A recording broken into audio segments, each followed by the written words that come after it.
Oke, selamat malam teman-teman semua.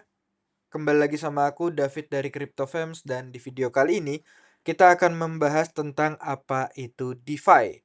DeFi kepanjangannya adalah Decentralized Finance, fondasi untuk memahami lending, borrowing, yield farming, dan kenapa semua ini lagi naik daun. Dan mari kita pelajari.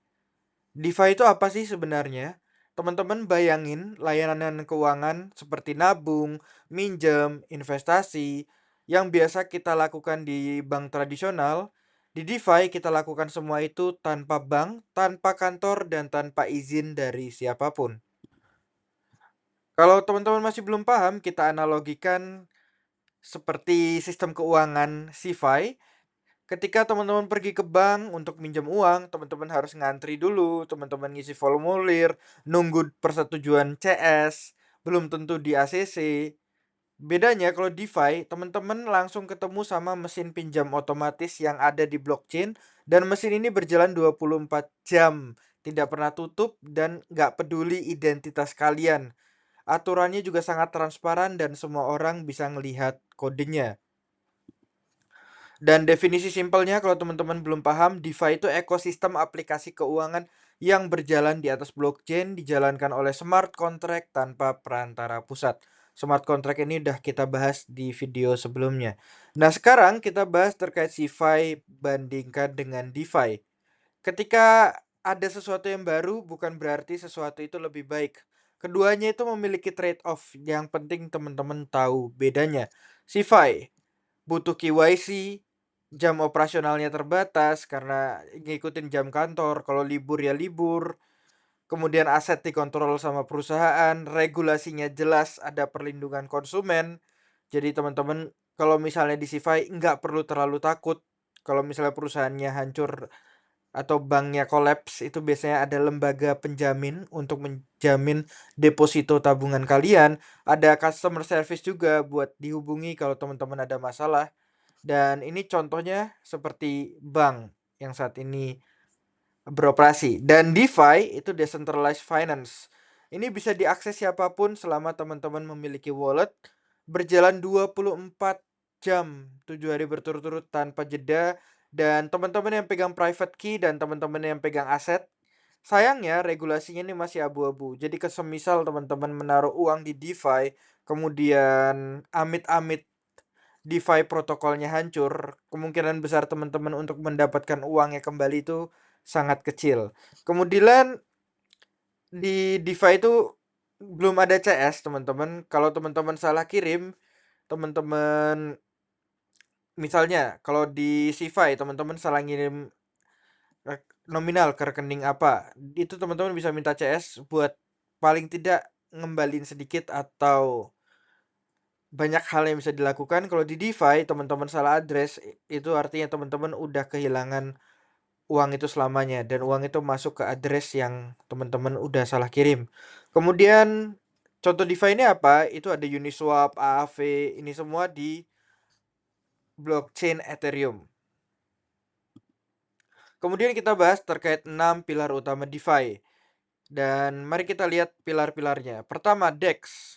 Seperti yang biasa aku lakukan, kalau teman-teman tahu aku trading misalnya di jaringan Solana, Solana itu disebut sebagai DEX, yaitu tempat teman-teman menukar kripto langsung dari wallet kalian tanpa daftar akun, tanpa deposit ke exchange. Contoh Uniswap, PancakeSwap. Kalau misalnya teman-teman aktif trading di Solana itu ada PalmSwap, ada Raydium, dan lain sebagainya. Kemudian ada lending, di sini teman-teman bisa meminjam aset kripto dengan menjaminkan kripto teman-teman, ataupun teman-teman bisa mendapatkan bunga dengan mendepositokan kripto kalian. Kemudian juga ada yield farming, ini dengan teman-teman menyediakan likuiditas ke protokol dan teman-teman dapat reward. Ibaratnya teman-teman nyewain modal kalian ke pasar kripto dan dapat imbal hasil. Stablecoin ini udah kita bahas. Derivatif itu tentang trading aset sintetis, opsi dan futures.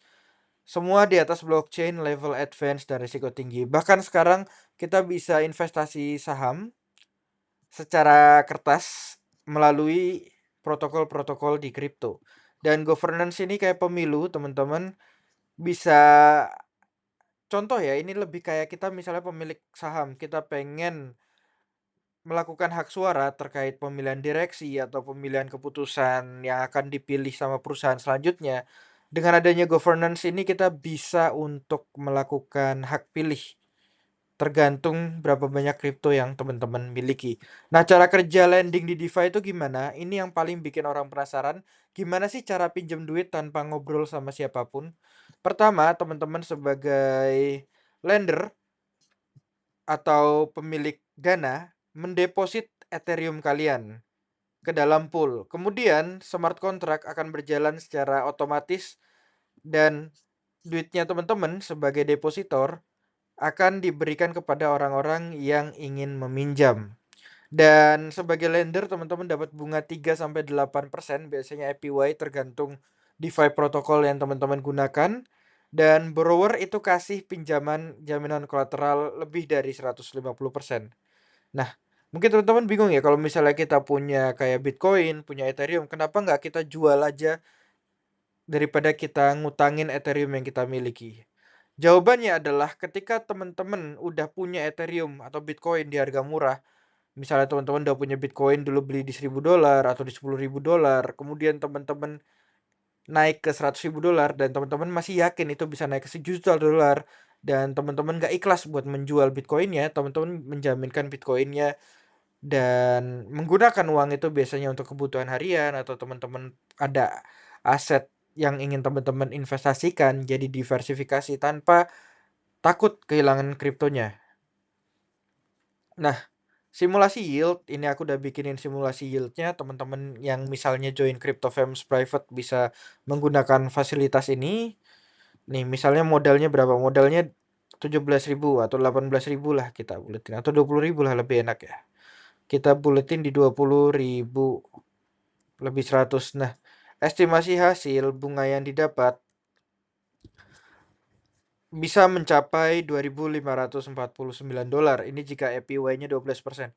Biasanya protokol-protokol sekarang di bawah 10% teman-teman, tapi juga lumayan. Karena apa? Misalnya teman-teman coba naruh $20.000, dapat APY 8%, durasi 12 bulan, dan teman-teman biarin aja, itu teman-teman per bulan bisa per tahun bisa dapat $1.668. Apalagi kalau teman-teman compoundingin bisa menghasilkan return yang luar biasa. Dan kembali lagi, nggak ada sesuatu itu tanpa resiko. Jadi ini resiko yang teman-teman wajib tahu ketika berinvestasi di DeFi, bahwa DeFi itu bukan uang gratis. Sebelum teman-teman masuk, teman-teman harus pahami resikonya terlebih dahulu. Dan ini beberapa yang sering bikin rugi besar. Yang pertama adalah smart contract bug, di mana kode bisa punya celah kalau dieksploit, dana di protokol bisa lenyap seketika. Dan ini terjadi berkali-kali di histori DeFi. Banyak DeFi yang sempat ada bug seperti ini dan bermasalah jadinya, bahkan ada yang sampai tutup. Kemudian impermanent loss, ini yang sering aku alami ketika naruh uang di liquidity pool ya. Mungkin terkesannya mudah, teman-teman kasih range area di misalnya di suatu kripto di 0,2 sampai 0,25, tapi kenyataannya kriptonya itu bisa turun ke 0,19 ataupun naik melebihi 0,25. Misalnya naik ke 0,26 dan itu aset kalian akan secara otomatis diubah menjadi USDC ketika harganya terlalu naik dan ketika harganya turun banget teman-teman megang kripto. Dan di situ teman-teman sebagai liquidity provider bisa terjadi impermanent loss. Jadi kalau misalnya impermanent loss ini sebagai liquidity provider nggak bisa teman-teman pasif nggak pernah ngeliat gitu. Aku udah naruh duit nih di antara range harian 02 sampai 03. Aku nggak akan mantau tahun depan baru ngecek lagi, itu teman-teman bisa jadi rugi besar. Jadi teman-teman harus aktif sebagai liquidity provider.